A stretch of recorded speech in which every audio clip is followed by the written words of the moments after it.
of you who have not heard, we are live streaming today, so people who can't be here can watch it on their computers. I shared it on the Facebook page, so if you are mobile enabled, go ahead and share it with your friends. The link is on Byrd's book Facebook page. All I'm going to do is just say a couple of things so that people have a chance to settle in. For those of you who have never been here before, thank you for discovering Byrd's books. We're a small independent bookstore. We started out over Molten Java down in the Dolan Plaza. Come in. We're just getting started. It's no big deal. Come on in.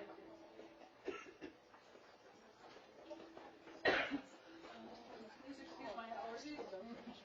Anybody else? I know I have allergies.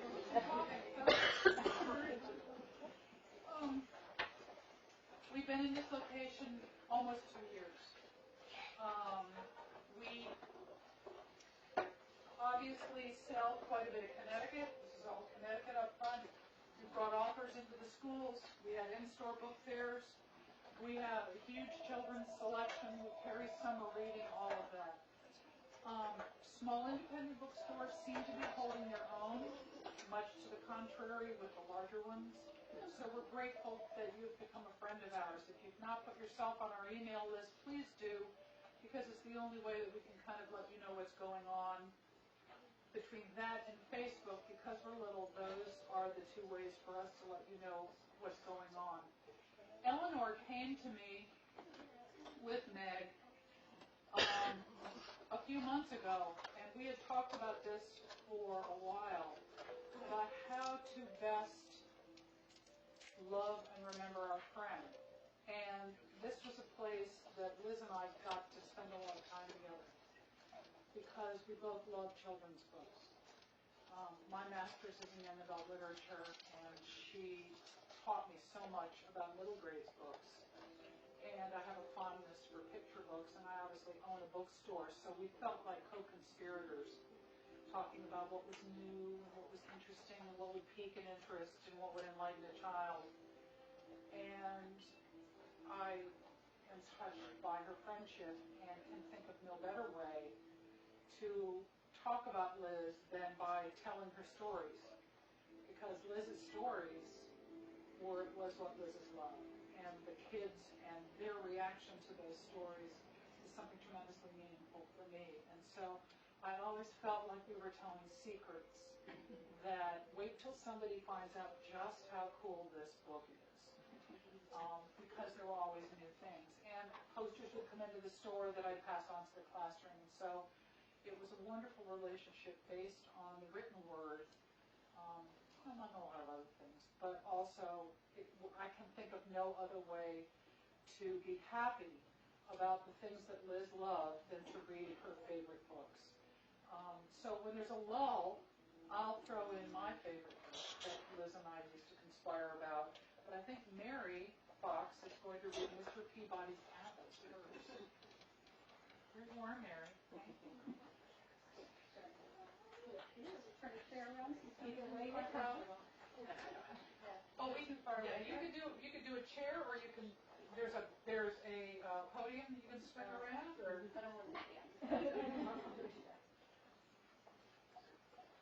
I worked with Liz her first year at Thompson, and a couple of years after that, and then I switched to math, and we pass in the hall and say, "Miss you, miss you." But I'll never forget when she read Mr. Peabody's Apples. It was just such a good story that made such an impression. So this is by Donna,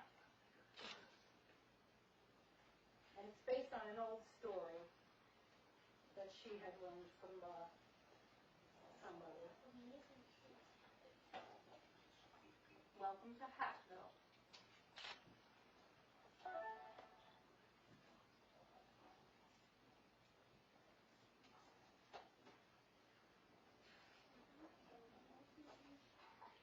In the town of Hatfield, which wasn't a very big town, Mr. Peabody was congratulating his Little League team on a great game.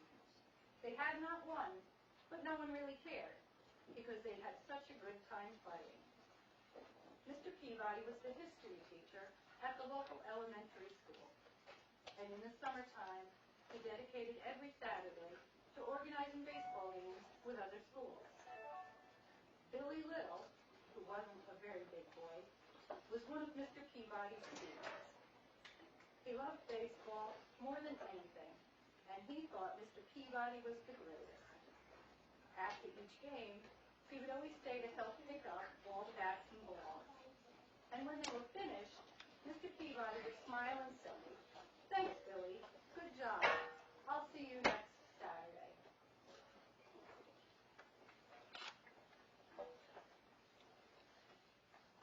Then he would start his walk home along the main street of Hatfield, which wasn't a very big street, waving hello to everyone he knew, and everyone would wave hello back. Along the way, he always passed Mr. Funkadeli's fruit market. Here Mr. Peabody would stop and admire Mr. Funkadeli's fresh apples. He would pick out the shiniest apple, drop it in his bag, and continue on his way. Across the street, Tommy Tittlebottom watched with curiosity as Mr. Peabody walked away with the apple. "That's strange," Tommy said to himself. "Mr. Peabody didn't pay anyone for the apple." Tommy got on his skateboard and rushed to tell his friends.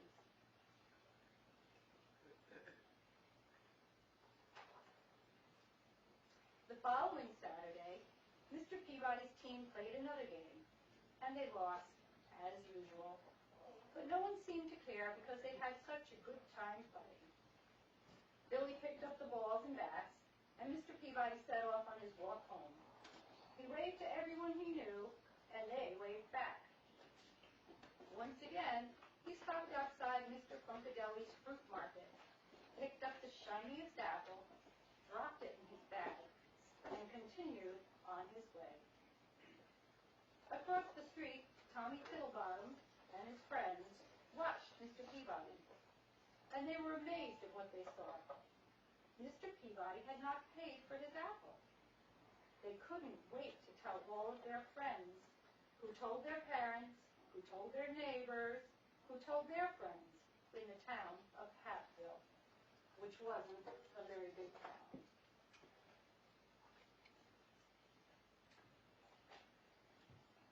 The Saturday after that, Mr. Peabody was standing all alone on the baseball field, wondering where everybody was. Then he saw Billy walking toward him with a sad look on his face. "Hello, Billy. I am glad you're here. But where is the rest of the team?" asked Mr. Peabody. Billy remained silent. "What is it, Billy?" he asked again. Billy didn't look up. "Everybody thinks you're a thief," he said to the ground. Mr. Peabody looked confused. He took off his hat and scratched his head. "Who says I'm a thief, Billy? And what did I steal?" he asked. "Tommy Tittlebottom and his friends said they saw you take an apple from Mr. Funkadeli's fruit market twice, and they said you didn't pay for it," said Billy. "Ah," said Mr. Peabody, putting his hat back on his head. "Let's go and talk to Mr. Funkadeli about it, shall we?"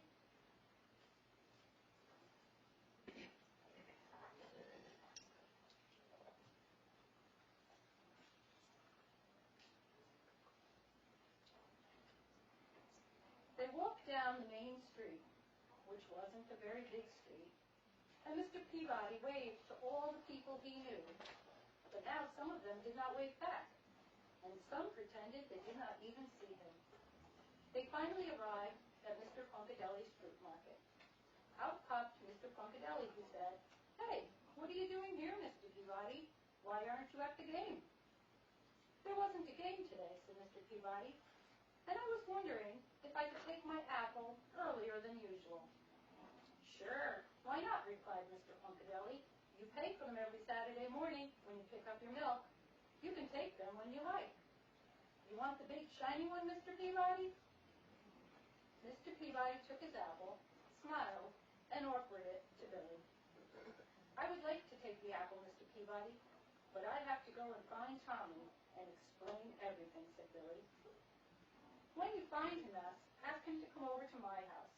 I would like to speak to him too, replied Mr. Peabody.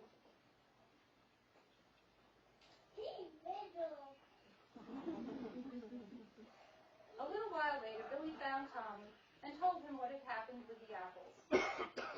He told Tommy that Mr. Peabody wanted to speak to him right away. So off Tommy ran, and when he arrived, he rang the doorbell. And Mr. Peabody came to the door. They looked at each other for a while. "Oh dear, Mr. Peabody," said Tommy on the doorstep. "I didn't understand. I should not have said what I said. But it looked like you hadn't paid for the apples."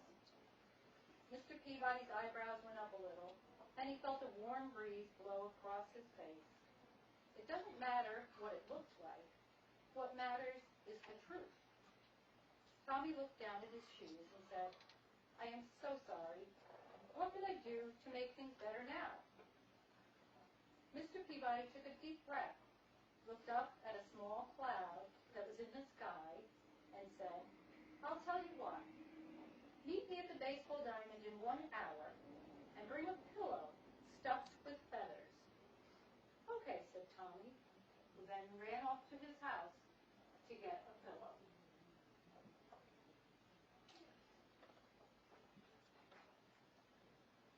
An hour later, Tommy met Mr. Peabody on the pitcher's mound.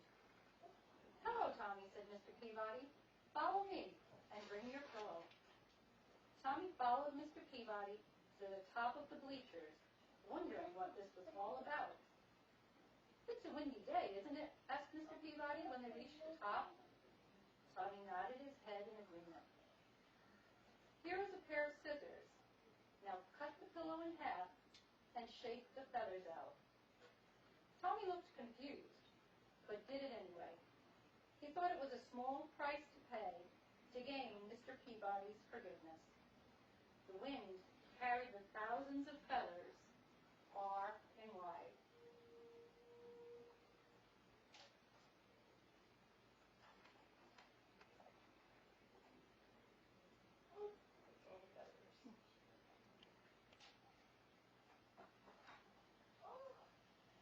Tommy looked relieved and said, "Is that all I have to do to make things better?"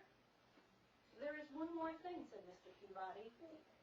"Now you must go and pick up all the feathers." Tommy frowned. "I don't think it's possible to pick up all the feathers," Tommy replied. "It would be just as impossible to undo the damage that you have done by spreading the rumor that I am a thief," said Mr. Peabody. "Each feather represents a person in Hatfield."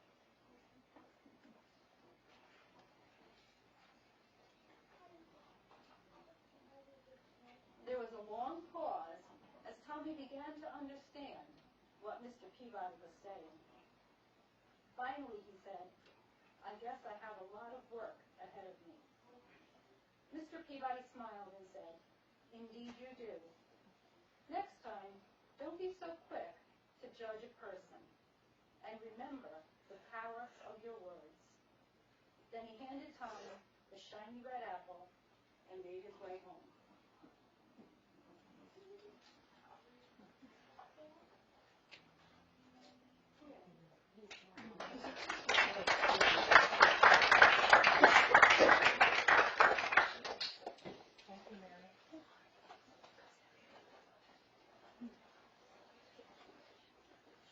Warren Ferguson. You are, and I'd love for you to tell us how you picked the story and a little bit about it. There are 3 seats up here, and you are welcome to come up here and sit or relocate the seats. Oh, come on. And kids, if you want to come down and sit on the floor too, please come on down.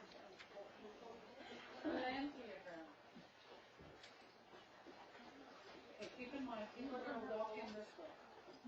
Don't forget, somebody comes in. Okay? Just let you know. Thanks. Nope.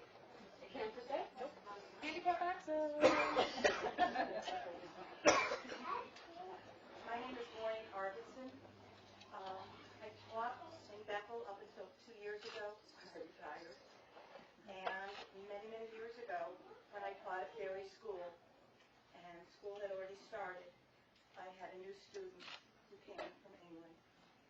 She was in my class, and that student was Liz. I got to know Liz as a child, but I also got to know her as a colleague. Many years later, we worked together here at Johnson School. So Liz and I go way back, and it was my privilege to work with her as a colleague and to have her as a student. Many years during teaching time, I would tell stories to my students, and as time went on, I became more and more of a storyteller and started to become involved in some other areas of telling folk tales and different things. I've done a few of the Bethel telegrations and some of the Danbury telegrations, and when Liz found out that I was telling at the Bethel Library, she came that night, and it was quite a surprise for me to see her there, and quite a surprise for her, for the storyteller that I had become. She loved the folk tales, she loved the stories, and so tonight, what I thought I would do, instead of reading a story to you, I will do a folk tale for you.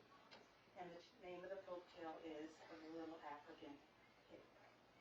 Now, you know, long ago, stories were always told, way before books.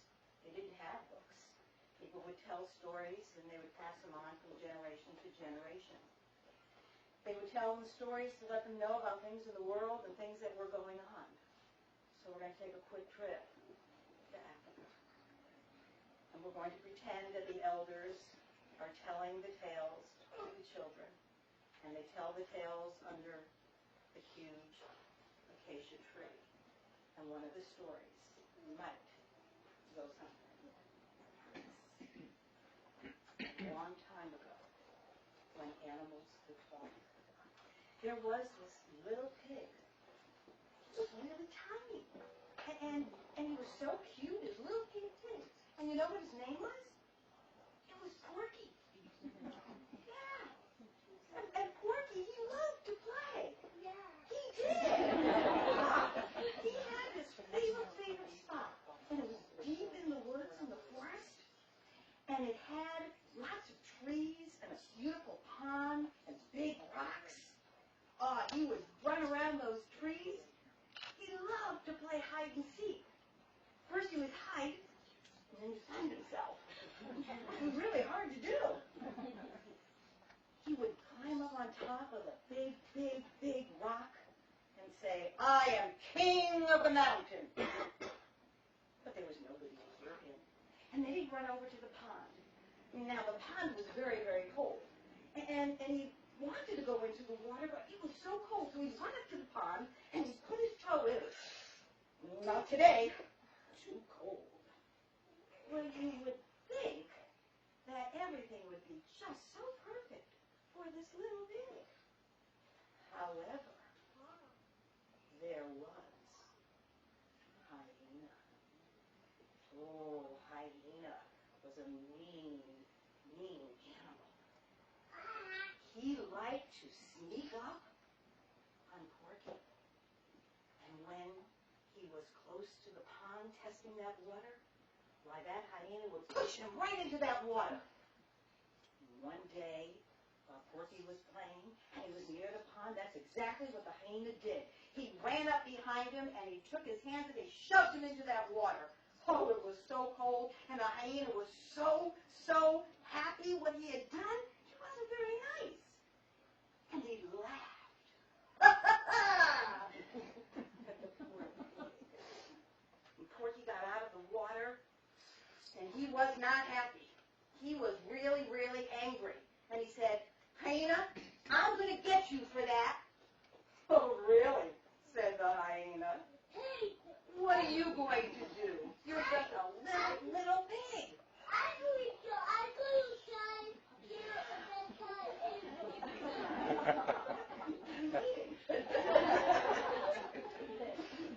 So, anyway, Porky, he thought about it. And he thought, he's right. What can I do? I cannot defend myself against the hyena. And so he went and did what he does best. He asked a lot of questions. Oh, he went from animal to animal. The first animal that he saw was a big, big, huge elephant. He walked up to the elephant and he said, "Elephant, how do you protect yourself from the other animals? How do you defend yourself?" And the elephant looked at him and said, "Well, I'm big." "Well, yeah, what else?" "I'm strong." "What else?" "What do you mean, what else? Isn't that enough? Now go away," he said. And the pig did. And then he saw over there an antelope.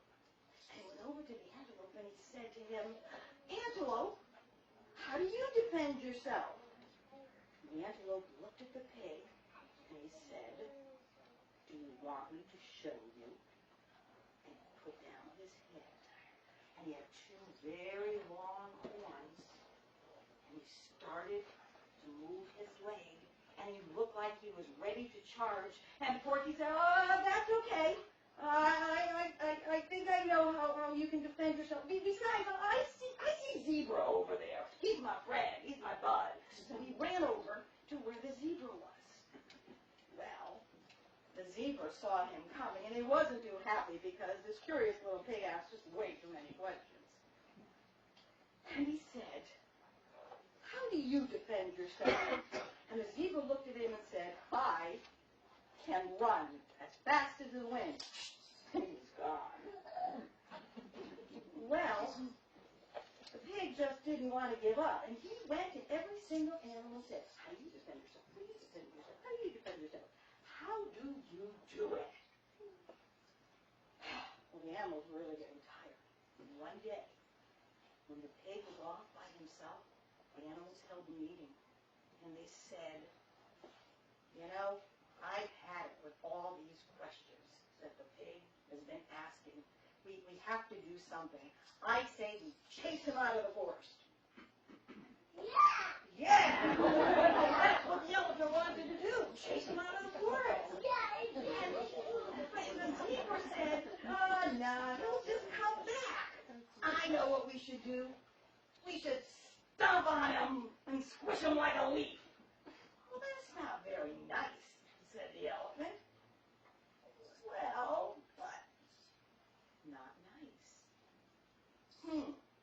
Thought the animals. "Well, maybe we can just kind of ignore him for a little while. I mean, that's not very nice to do, but maybe just for a little while until he realizes that we're not going to answer that question.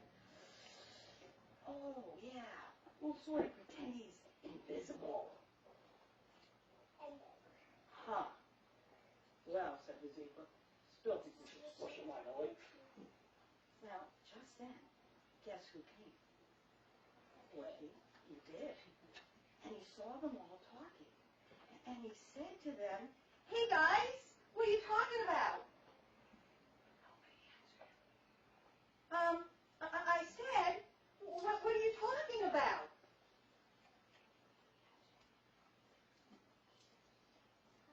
"Hey, it's me, Porky, your friend. Hello, it's me." Nobody answered him. Finally, the elephant had it. "That's enough," he said. "Questions, questions, questions." And he started to chase the little pig. And all the other animals started to follow him. And they ran and they ran and they ran, and the poor pig ran as fast as his little legs would carry him. And he was running so fast, and he turned around, and soon, Hyena, he saw them running, and he decided to get in on the chase. And so now all the animals are chasing this poor little pig, and he runs to his favorite place. The one with all the trees and the pond and the rocks, and he looks around at the water, and he looks, and there's a tree. And he climbs that tree to the very top, and he hides among the branches. And all of the animals come running into that space, and they stop short. "Hey, where is he? Maybe he is invisible." Nobody could find him. And the little pig was up in the tree, and he was looking down. And he was kind of laughing, like, "No, I'm up here. Hey, there you are." Well, he was sitting there, and the animals didn't know what to do. And all of a sudden, the branch snapped in half, and it broke, and down fell the pig right in the middle of all of the animals. Hey, how did he get here? And the pig didn't know what to do. And just then, the hyena came running out, and he was ready to push him in the water, and he got right up to that little pig, and he put his hand up, "Ow! Ow!" he said. "What's the matter?" said the pig. He had been hiding up in this huge pine tree. And now the animals were there, and he didn't know what was going on. And the elephant looked at him and said, "Well, you have all these pine needles stuck on your skin." "I do," said the pig. "You mean I can defend myself now?" "Hey," said the antelope, "I guess we can't call you Porky anymore. We'll have to call you Porcupine."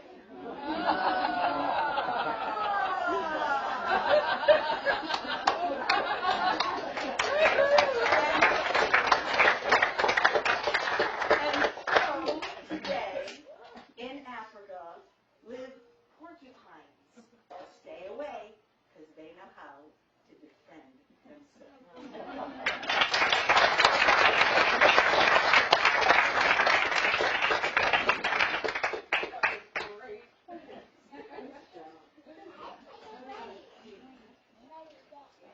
There are a couple chairs up here if anybody wants to come, move around, do whatever. Maybe come to the front row. Before I forget to mention, there is snack in the back. Thank you, Eleanor. Thank you, Eleanor. Also, for those of you who want to remember what was read on the front counter is a list. The program is out of order, but the list is pretty much there if you want to remember the pieces. Yes. Hi. And also there is a little flyer for Ben's Bells, which I think just needs no explanation. Everybody here, if you don't know what Ben's Bells is, please be sure to take a flyer. Also, most of you, I'm sure, also know that there is a scholarship fund established in Liz's name. We did bring a bucket, but I know you all know about it, so if you need to find out about it, talk to me and I'll connect you to the information on that. The next person to read is Elaine O'Keefe. And Elaine, tell us how you came to pick this story. And some of you will get to watch the amazing.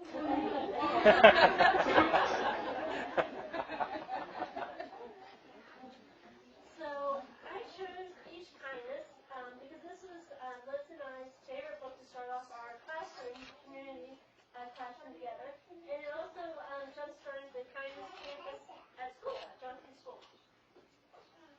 So it's definitely one of our favorites. And it's been by Jacqueline Wilson and illustrated by E.D. Lewis. You can come closer. I don't bite. That winter, snow fell on everything, turning the world a brilliant light. One morning, as we settled into our seats, the classroom door opened, and the principal came in. She had a girl with her, and she said to us, "This is Maya." Maya looked down at the floor, and she whispered, "Hello."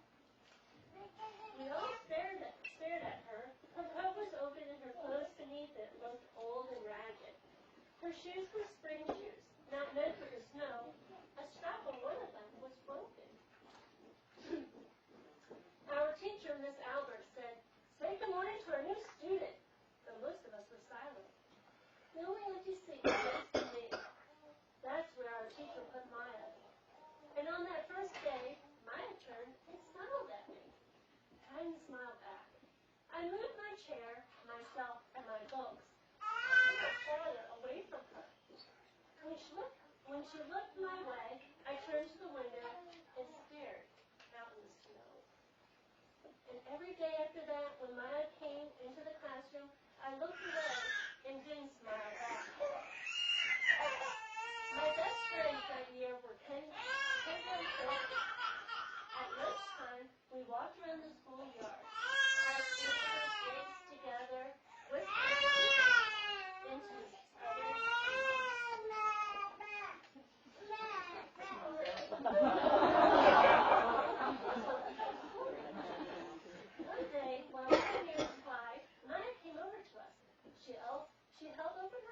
show us the shiny Jackson tiny red ball she got for her birthday. It's a high answer, she said, but none of us wanted to play. So Maya played a game against herself. That afternoon, when we got back into the classroom, Maya whispered to me, "Bet you can't guess where the new jazz champion is of the whole world." Behind me, Andrew whispered, "Chloe's got a new friend, Chloe's got a new friend." "She's not my friend," I whispered back. The weeks passed. Every day we whispered about Maya, laughing at her clothes, her shoes, the strange food she brought for lunch. Some days, Maya held out her hand and showed us what she had brought to school: a deck of cards, pickup sticks, a small tattered doll. Whenever she asked us to play, we said, what? No. The days grew warmer and warmer. The pond thawed, grass began growing where snow had once been. One day, Maya came to school wearing a pretty dress and fancy shoes. But the shoes and the dress looked like they belonged to another girl before Maya. "I have a new name for her," Kendra whispered. "I don't know. Everything she has comes from a second-hand store." We all laughed. Maya stood by the fence. She was holding the jump rope, but did not come over to us to ask if we wanted to play. After a while, she folded it double, rolled the ends around each hand, and started jumping. She jumped around the whole schoolyard without stopping. She didn't look up once. She just jumped, jumped, jumped. The next day, Maya's seat was empty. In the class that morning, we were talking about kindness. Miss Albert had brought a big bowl of water into the class. Brought a big bowl into class and filled it with water. We all gathered around her desk and watched her drop a small stone into it. Have you done it? Dropped a stone in the pond or a lake? Little ripples. Tiny waves rippled out away from the stone. The ripples. "This is what kindness does," Miss Albert said. "Each little thing we do goes out, like a ripple into the world." Then Miss Albert lets us each drop the stone in as we told her what kind things we had done. Joseph held the door for his grandmother. Kendra helped change her baby brother's diaper. Even mean old Andrew had done something. "I carry teacher's books up the stairs," he said. Miss Albert said it was true. I stood there holding Miss Albert's rock, in my hand, silent. "Even small things count," Miss Albert said gently. But I couldn't think of anything and passed the stone on. Maya didn't come to school the next day, or the day after that. Each morning I walked to school slowly, hoping this would be the day Maya returned, and she looked at me and smiled. I promised myself this would be the day I smiled back. Each kindness, Miss Albert had said, makes the whole world a little bit better. But Maya's seat remained empty, and one day Miss Albert announced to the class that Maya wouldn't be coming back. Her family had to move away, Miss Albert said. Then she told us to take out our notebooks. It was time for spelling. That afternoon, I walked home alone. When I reached the pond, my throat filled with all the things I wish I would have said to Maya. Each kindness had never shown. I threw small stones into it, over and over, watching the way the water rippled away and out and away, like each kindness done and not done. Like every girl, somewhere, holding a small gift out to someone, and that someone turning away from it. Can you see the ripples in the water?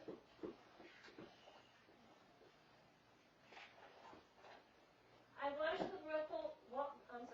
the water ripple as the sun set through the maples, and the chance of kindness with Maya became more and more forever gone.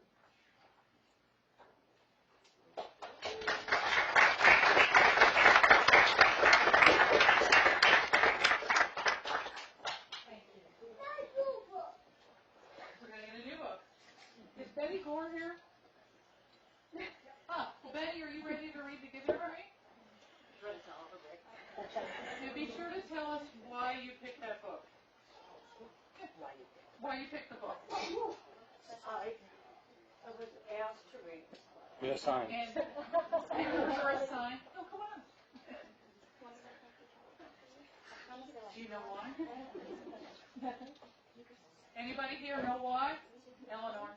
We'd like Betty to read that as the last book, That's the last. the last one. Are you going to be here for a while? I am. Apparently, yeah. Then there you go. I can listen. I thought you approved the program, Eleanor. Yes, thank you, Betty. Betty will read it last. Is Teresa here?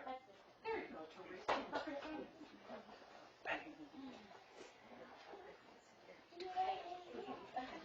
Yay. I'm odd velvet. Funny book.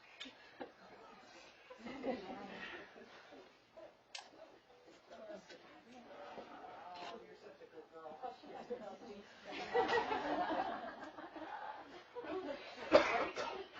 Thank you. The reason why I'm reading this book is because in the good old days of reading, we used to read the similar books every year. And read them over and over and over and share them. And Liz, after 8 years, had it with this book. So you only can read it so much, but we loved it. And I used to laugh because she is the teacher in this book. It even looks just like her. So,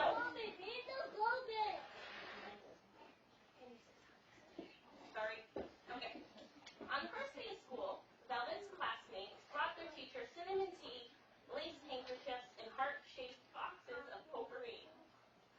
Velvet handed her teacher an egg carton filled with 7 rocks, her favorite red shoelaces, and half a sparrow's egg. Velvet was awed. At lunchtime, Velvet not only carried a used brown paper bag, but instead there were things like carrots inside and butter sandwiches, and she actually ate them. At recess, a few of the girls noticed that Velvet was not even wearing a new dress, even though it was the beginning of the new school year. Where did she come from? They wondered out loud.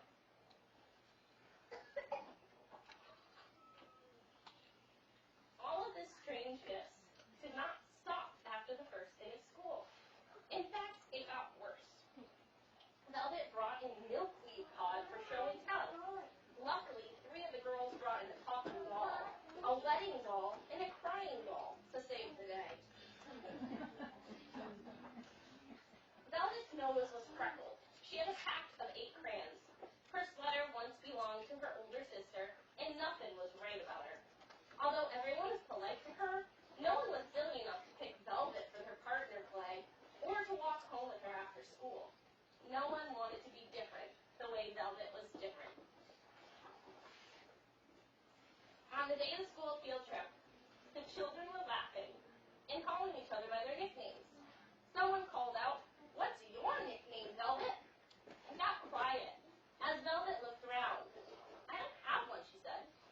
"But my father told me that on the day I was born, the sun was rising over the mountains, and outside it looked as though the world had been covered with a blanket of smooth, soft, lavender velvet." A few of the boys let out a giggle, but mostly the bus fell quiet. For a moment, everyone was thinking of how beautiful that morning must have been the day Velvet was born.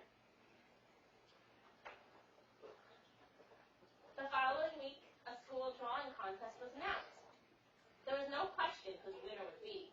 Sarah Garvey had all the best markers, the biggest paint set, and more colored pencils than anyone else in the class. When the day arrived to announce the winner, the children let Sarah sit right up front.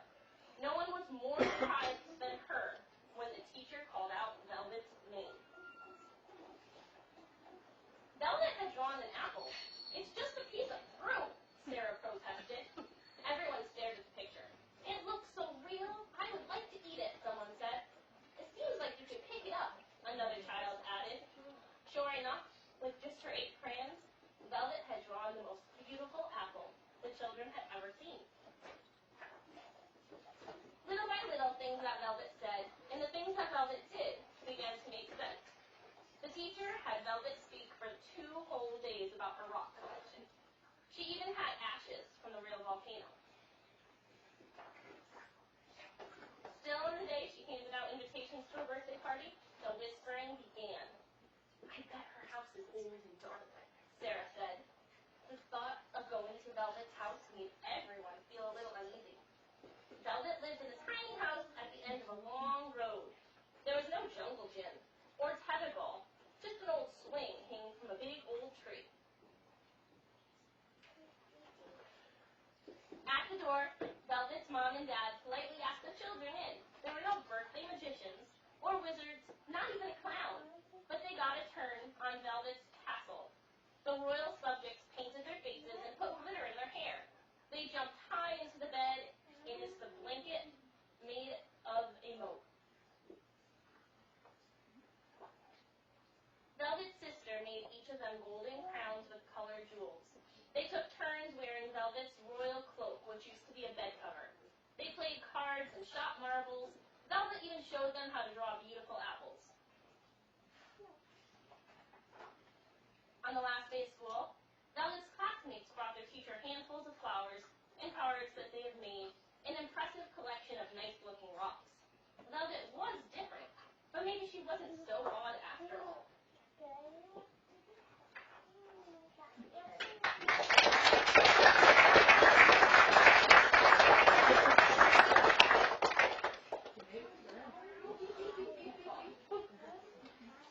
I'll just step right over you. I just don't want you to be scared. Thank you, Teresa. Is Robin here? Yes. I don't know whether there's any more chairs. We'll just, if people stand up and leave, we'll just let you know and kind of flow through. And I've got the AC cranked all the way up, so I'm sorry if it's still too hot. We're trying. Okay, you got it. The book I chose was Melissa Parkinson's Beautiful People Hair, which, just like Teresa said, we used to keep the same books every single year. This is one of Liz's favorite. Not to mention, when we think of Liz, we think of her beautiful, beautiful hair. I'm going to sit down. Liz is Victoria's to help the little one, so you can't see. Sorry, off. Do the best I can. Or I guess you have to do more, but these are mine, but these are Melissa Parkinson had the most beautiful hair anyone has ever seen. It was long, thick, black, and so shiny it seemed to sparkle. Gorgeous, her neighbor, Mrs. Angelo, said when she saw Melissa. Absolutely stunning, strangers said to each other when she walked down the street. And at bedtime, when her father kissed her goodnight, he always said, "Good night, my Melissa of the beautiful, beautiful hair." Spectacular, gorgeous, fabulous. When Melissa was younger, hearing those things made her feel special. But lately, it has begun to bother her. She wanted people to notice her for something she did, not something that just grew out of her head. And she wanted it to be something special, something wonderful, something spectacular. Melissa made a list of things that she might be spectacular at if she put her mind to it. At the top of the list was basketball. Set school record for foul shots. Melissa went to her basketball hoop, inched her toes up to the foul line, took careful aim, and tossed the ball. Sometimes it went in, most of the time it didn't. Soon her neighbor Jake came over. "Can I try?" he asked. Melissa smiled. "Sure," she said. And for the next hour, she showed Jake how to hold, dribble, and shoot the ball.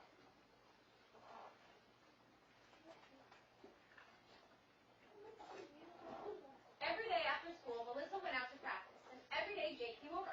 After a few weeks, she realized Jake had improved a lot, but she had only gotten a little better. Becoming spectacular was really hard work. Maybe basketball wasn't the way to go.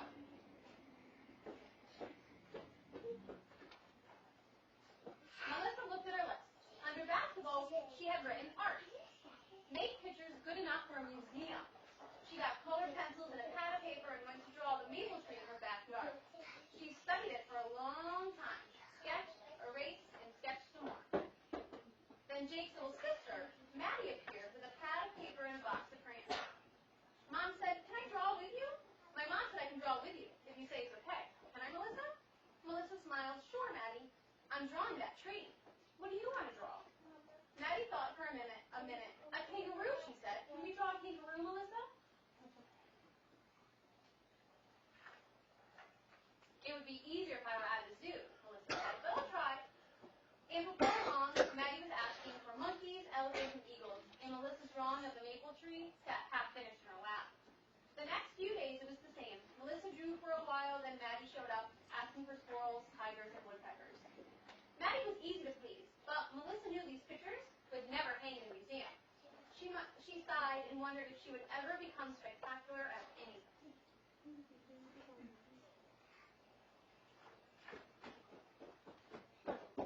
One day when Maddie's mom came by for her kids, she said, "Thanks for being so kind to Maddie and Jake, Melissa. I really appreciate it." "You're welcome," Melissa said. Watching them walk away, Melissa got an idea. Mrs. Harrington had said she was kind. That wasn't the same as having beautiful hair. A person has to do something to be kind. It didn't just grow out of her head. She made a decision then and there. She decided to be the kindest person in the whole town. It wasn't as exciting as being great at foul shots or terrific at drawing, but at least Melissa knew that she could do it. Now she just had to keep on doing it.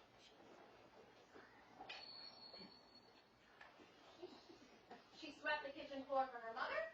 She raked the yard for her father. The next day she shared her oatmeal raisin cookies with Linda Spincraft, who didn't have a best friend.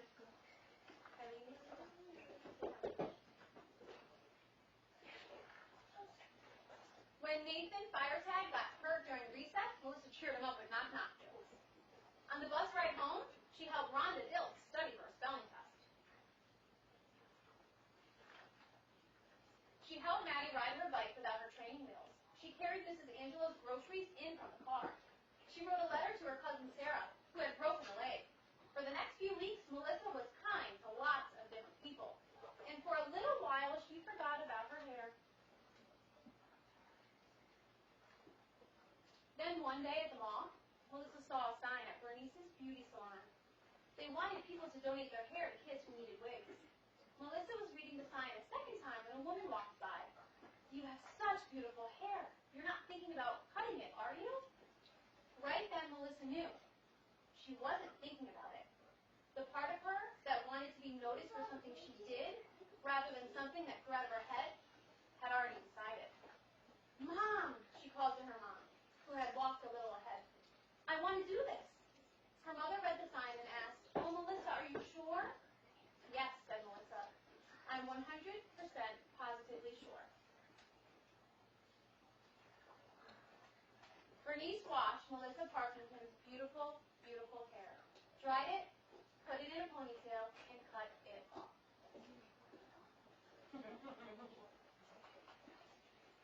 Then she put the hair in an envelope to mail off to a place that would make it into a wig for a girl or boy whose hair wouldn't grow. Melissa's head felt so light when she said goodbye to Bernice, she wondered if it would float away. At bedtime, when her father kissed her goodnight, he said, "Good night, my Melissa, of the beautiful." But he stopped himself. "It's okay, Dad," Melissa told him. "My hair is still beautiful. It's just going to be beautiful on someone else's head." Her father smiled and kissed her cheek. "Good night, my Melissa, of the beautiful, beautiful hearts," he said. Then he walked over to the window and called out softly, "And good night, Melissa, beautiful, beautiful hair, wherever you are."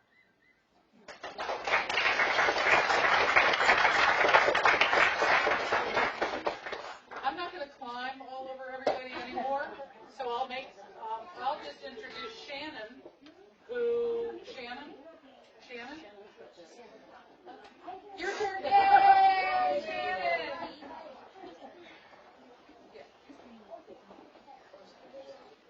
Hi, everybody.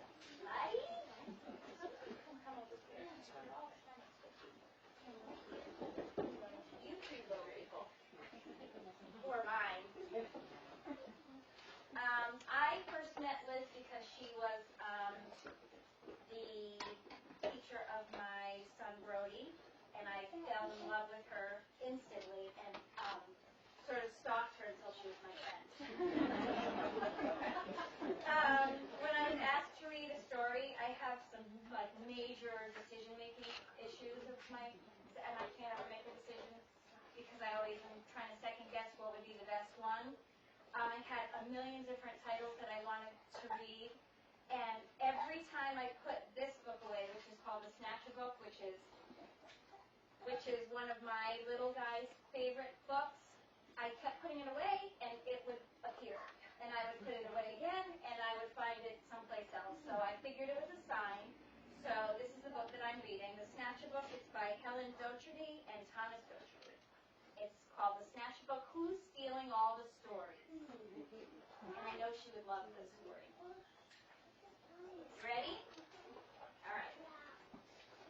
I'm not good with the whole thing. I'll try.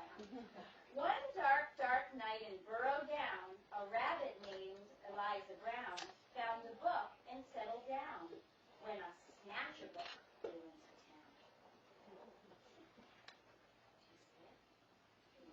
It's not in there.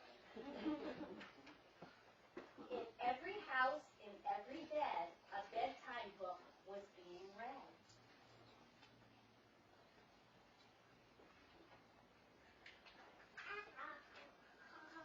Tales of dragons spitting flames, witches playing spooky games, pirates on the seven seas, princesses trying to sleep on peas, and every child in every bed listened hard to each word said. Eliza Brown at number 3 was reading quite contentedly. Her curtains opened just a chink. She barely had a chance to blink. Her storybook just disappeared. Eliza found that very weird.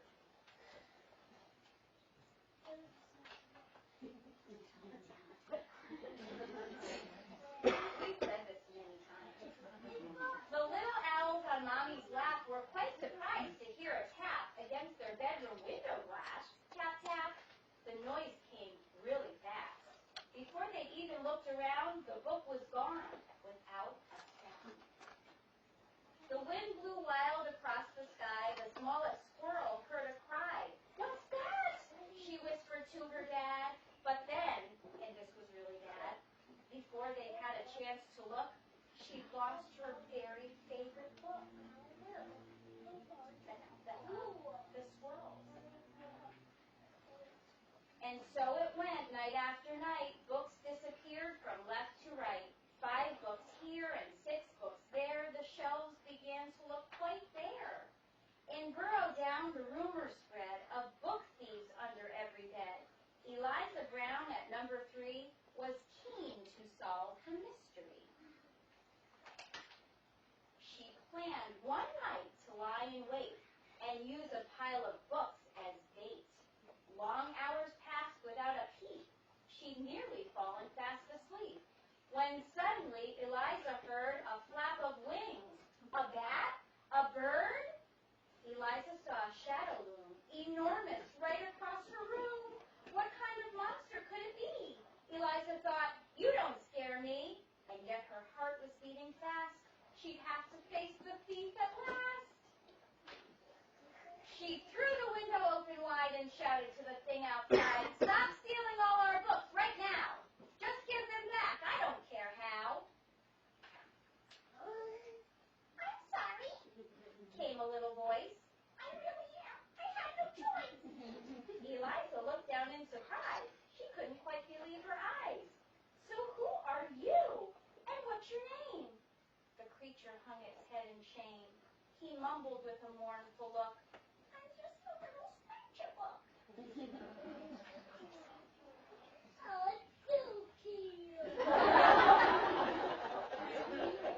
Eliza nodded solemnly. She sat the creature on her knee.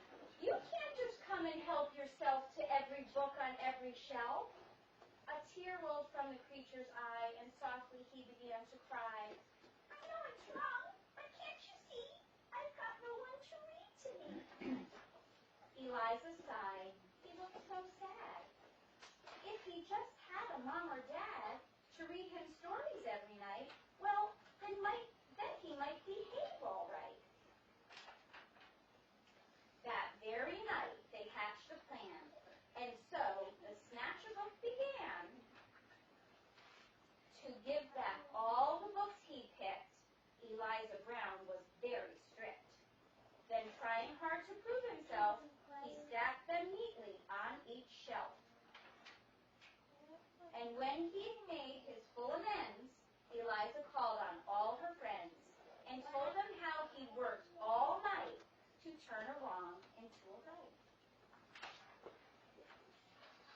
And now each night is burrowed down, as darkness falls upon the town. In every house, in every bed, a bedtime book is being read. And if you take a closer look, you might just see the snatcher book perched happily on someone's bed, listening hard to each word said.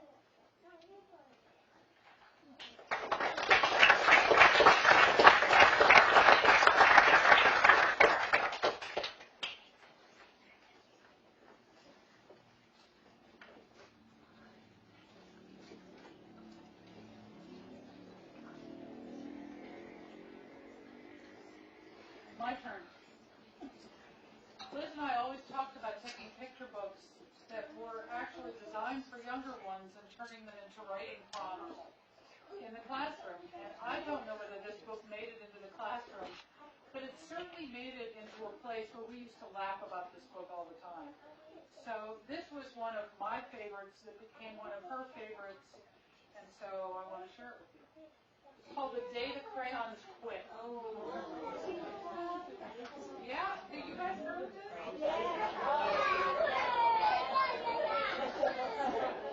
I own a bookstore. I know what's good. They're all good. One day, in class, Duncan went to take out his crayons and found a stack of letters with his name on them. Hey, Duncan. It's me, Red Crayon. We need to talk. You make me work harder than any of your other crayons.